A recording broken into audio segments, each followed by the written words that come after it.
ang sapatos natin ah.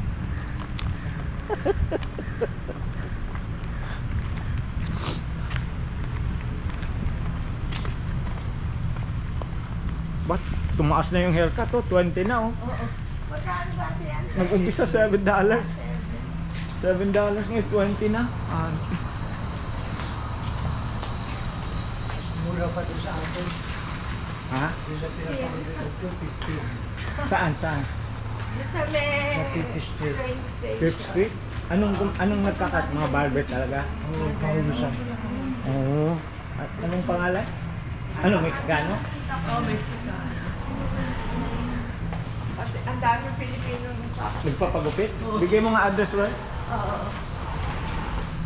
Bata pa yung nag-ibig. Oo, bata. Oo. Paubusan. Oo, okay. Pati maliliit na bata. Oo. Saan sa Fifth Street? Alam mo yung ano ba yan? Work. Yung dati tindahan na luma doon. Basta B Fifth Street. B Street, Port. B Port. Malapit dun sa Bus station. bus station. Ay, bus waiting. Bigay mo ang address. Woolworth. Wal Woolworth na lumatindahan. Woolworth. yung corner, yung 5 points. Hindi pa. Yung across the yung train, bus station and across the street.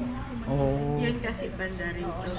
Wait, kung ano nga, Tatawid like, ka na. i-text mo nga sa akin yung kwan. Tatawid ka na Saviors. Husay ko. Yeah? Pero Dun, parang mura pa. Oo. Handle na. Parang Last time ako nagpagupit dito, $17 eh. Ngayon, 20 na. Doon, 15 na. At magaling. Eh dito, barado dito eh. meron siyang Ayun, magaling. dami yan mga teenager na Kailangan mo ng appointment. Hindi na. Oo. Pero pwede ka naman din dun eh.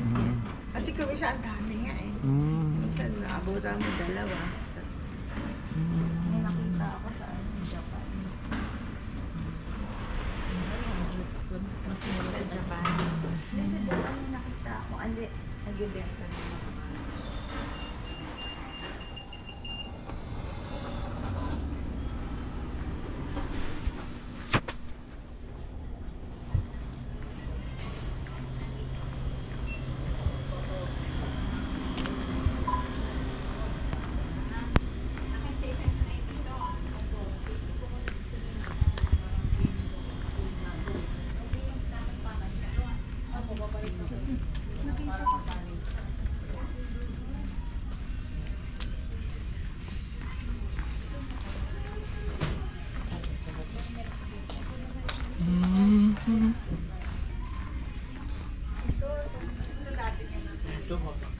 Yun pala, ito.